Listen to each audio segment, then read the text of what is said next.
Táto výstava má interdisciplinárny charakter. Okrem sféry vizuálneho a digitálneho umenia teda pracujem aj s odbormi geodézie a kartografie napríklad. A to sa prejavuje vlastne prácou s rôznymi dátami, ktoré na tejto výstave nájdete a ktoré zobrazujú krajinu. Jedná sa konkrétne napríklad o satelitné snímkovanie či metódu laserového skenovania povrchu Zeme.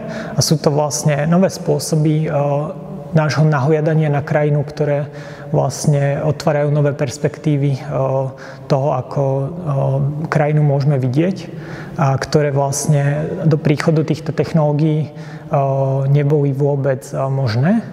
Okrem technického charakteru, ktorý vlastne jednotlivé diela majú, ktorý je daný vlastne práve tou interdisciplinaritou, tak zároveň podľa môjho názoru i takáto ako keby pragmatická strohosť môže byť zdrojom nejakého estetického zážitku, vlastne toho nahliadania na krajinu zbavenú takých tých romantických nánosov a vlastne tá krajina je tu zobrazovaná ako taká sústava priestorových vzťahov hmoty, ktorá má ako keby svoju vlastnú estetiku a svoje vlastné kvality.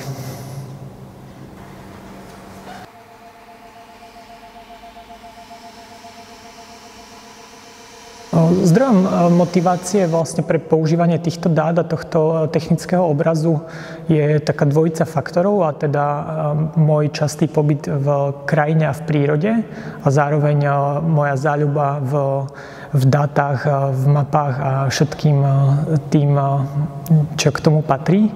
Toto spojenie je svojím spôsobom prirodzené a odzrkadľuje aj trochu takú moju badateľskú túhu, ktorá ma stále ženie si nejaké veci zisťovať v kontexte tej krajiny, a teda už len z princípu mojej profesie je prirodzené, že som to pretavil aj do výtvarného umenia.